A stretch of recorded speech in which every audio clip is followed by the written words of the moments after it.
Now, I'm not trying to make this video to own or to say, "Oh, this is ponage on a certain on anybody."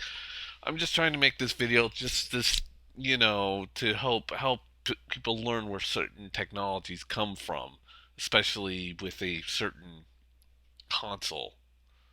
Let's begin. First of all, this is what you would call the Magic Trackpad.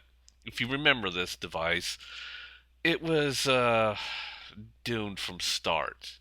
It had some great ideas, and the reason why I'm bringing this up is because it kind of started from here, where, the idea of having a touchpad next to your keyboard was really never really thought of, or I think it was, but this is the first time that it actually really took off. But mostly it was all due to, well, let's say, the great hype machine known as Apple that really made this take off. At the same time, many gaming PC companies like this one, Logitech, was also working with an idea of putting an interactive screen, hence the screen on the top, to help people with their video gaming, or to basically just tell them how their computer was doing. And yeah, I know that Logitech made a better keyboard than this, which gives you a more different layout and even can view YouTube videos on the screens. But you know where this is going. But besides having Apple use the old idea of having a touchpad next to a keyboard, which was implemented a while ago but didn't really take off, and gamers having screens now, little tiny screens to basically give out readouts and help them with their gaming, and mainly for gamers, something new had to happen. I mean, with the new Apple trackpad coming, Magic Trackpad out, and all that, I, I guess some people wanted something new, and they did get something new. But the only downside was that it would make the Apple Magic Trackpad pretty obsolete, which I guess was okay for gamers since most gamers hate Apple. Thus, gaming companies like this one, Razer, if you haven't heard of Razer, then I guess you don't know gaming that much.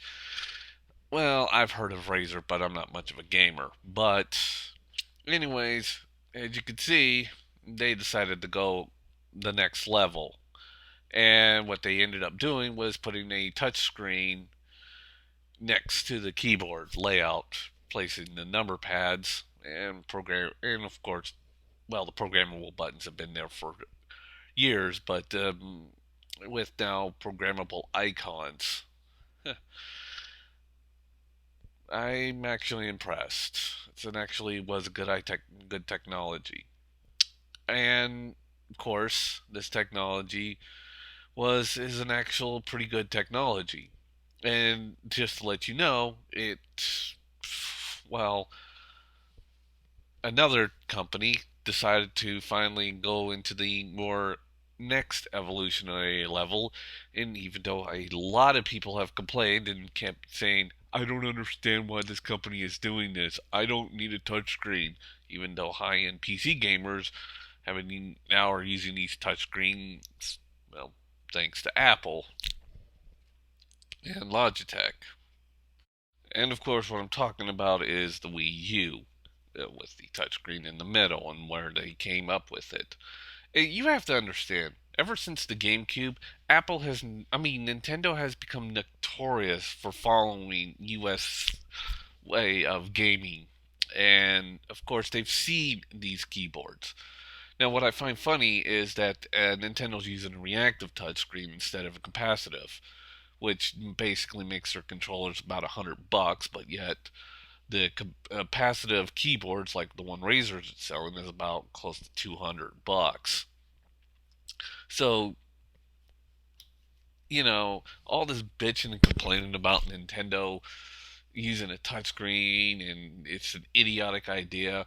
Well, don't forget that PC gamers are, I mean, even though it's not as popularized, are slowly getting into the whole touchscreen on their keyboard ideas as well, which is where Nintendo got this idea from in the first place. So, I don't know. I find it really, really stupid. And then this whole argument against a stupid touchscreen on a fucking console.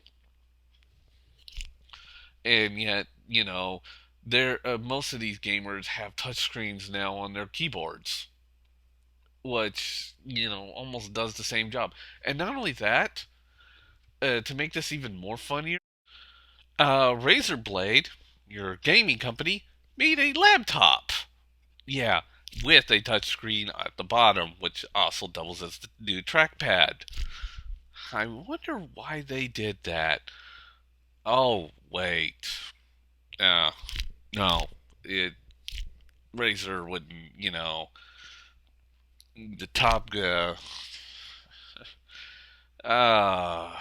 I don't have any real words to say it.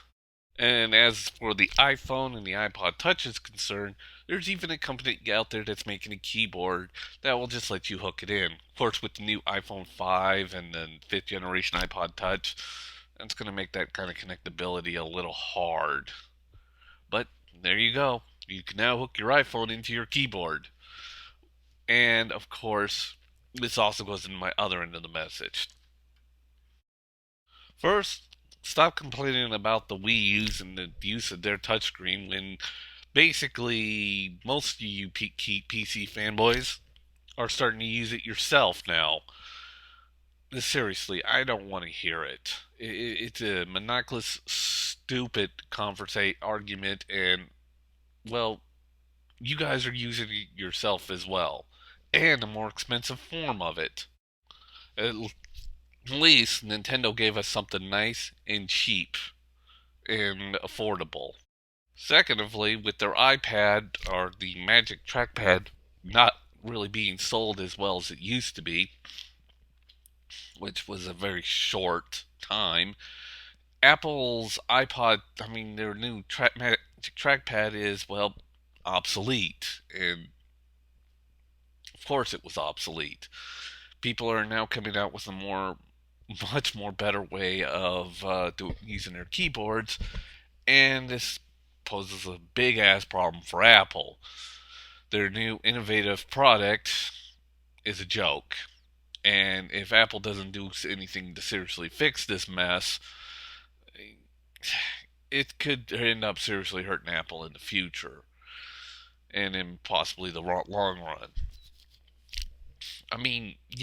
How about a port for keyboards to hook into the iPhones or the iPod Touches or anything? Just you know, you know, just anything to not make this thing so obsolete anymore. Well, alright, it's too late for the Magic Trackpad, but that thing was pretty much obsolete the moment it came out the door, anyways. And I still have hope for the Magic Mouse or their track touch mouse because it's a good device. It doesn't really shape well on the human hand, which Apple really seriously needs to fix that part. But that's enough. All I really needed to say, and thank you for your time.